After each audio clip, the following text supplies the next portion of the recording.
À la une cette semaine, la police allemande a arrêté le président du Raja, Mohamed Boudrika, à son arrivée à l'aéroport de Hambourg en provenance des Émirats Arabes Unis. Cette arrestation survient alors que le président des Verts et membre du RNI devait tenir une réunion avec l'entraîneur du club, l'Allemand Josef Zimbauer. L'arrestation de Boudrika se base sur un avis de recherche d'Interpol. Le motif exact reste inconnu, mais il est impliqué dans plusieurs affaires ayant été déjà condamné, dont au moins 2 affaires de chèques sans provision. Boudrika est également poursuivi principalement pour faux, usage de faux et accès frauduleux à un système automatisé d'information. Son extradition pourrait être soumise à l'examen de la justice allemande si jamais Boudrika conteste son arrestation via un avocat. Et puis une autre affaire a marqué l'attention cette semaine, celle de la Samir. Après 6 ans de litige, le Centre international pour le règlement des différends relatifs aux investissements a rendu son verdict dans cette affaire, opposant l'État marocain au groupe Coral Morocco Holding, principal actionnaire de la Samir. Le tribunal a rejeté la majorité des demandes du groupe, estimées à 2,7 milliards de dollars, et n'a accordé qu'une indemnisation de 150 millions de dollars. Coral accusait le gouvernement marocain de ne pas avoir respecté les clauses du traité d'investissement signé avec la Suède. La défense marocaine a contesté ces accusations,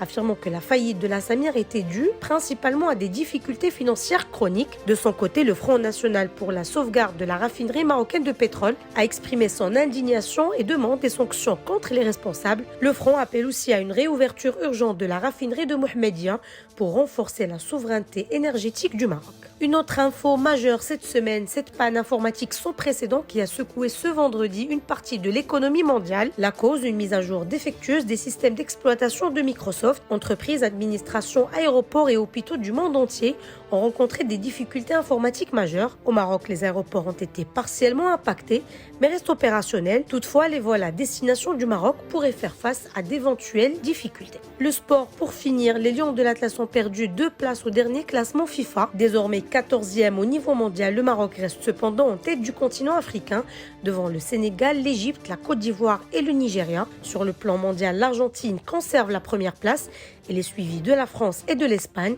Et pour la date de publication du prochain classement FIFA, elle a été révélée et ce sera le 19 septembre prochain. Plus d'informations sur lebrief.ma.